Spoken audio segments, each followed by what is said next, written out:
ನೋಡಿ ಸರ್, ಈ ರಸ್ತೆಗೆ ಒಂದು ದೊಡ್ಡದು ವಿಲೇಜ್, ಇದು ವಿಲೇಜ್ಗೆ ಅಟ್ಯಾಚ್ ಆಗಿರುವಂಥ ಜಾಗ.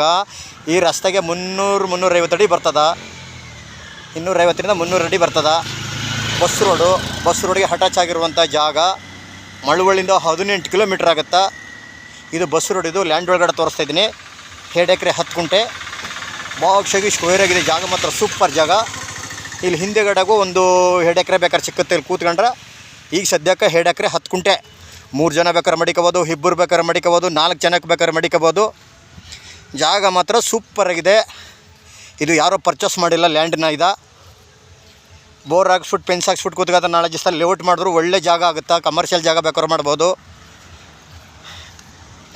ಅಗಲ ಒಂದು 150 ಅಡಿ 200 ಅಡಿ ಬರ್ತದೆ. ಉದ್ದ ಮಾತ್ರ 300-350 ಅಡಿ ಬರ್ತದೆ.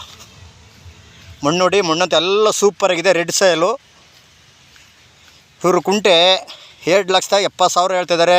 2,50 ಆಗ್ಬೋದು, 2,60 ಆಗ್ಬೋದು ಕೂತ್ಕೊಂಡ್ರೆ ಒಂದು ಕುಂಟೆ. ಜಾಗ ಮಾತ್ರ ಬಾಕ್ಷಾಗಿ ಸ್ಕ್ವೇರ್ ಆಗಿದೆ. ಒಳ್ಳೆ ತುಂಬ ದೊಡ್ಡ ವಿಲೇಜ್ಗೆ ಅಟ್ಯಾಚ್ ಆಗಿರುವಂಥ ಜಾಗ ಇದು.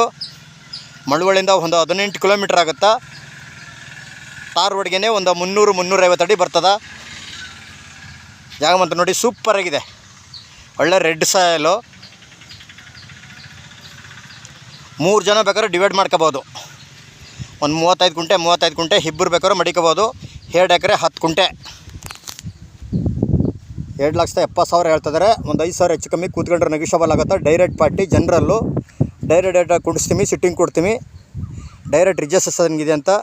ಪಿತ್ರಾಜಿತ ಯಾರೂ ಪರ್ಚೇಸ್ ಮಾಡಿಲ್ಲ. ಡೈರೆಕ್ಟ್ ಓನರು ಲೋಕಲ್ನವರು ಹೊರಗಡೆ ಇದ್ದಾರೆ.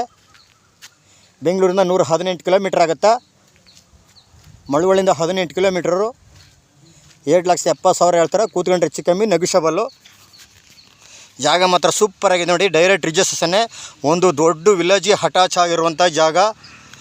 ನಾಳೆ ಜಸ್ಟಲ್ಲಿ ಬೇಡ ಅಂದರೆ ಬೇಕಾದ್ರೆ ಸೈಟ್ ಬೇಕಾದ್ರೂ ಹೊಡಿಬೋದು. ಸೈಟ್ ಮಾಡಿಬಿಟ್ಟು ಬೇಕಾದ್ರೆ ಮಾಡ್ಬೋದು. ಒಳ್ಳೆ ರೆಡ್ ಸಾಯಲು.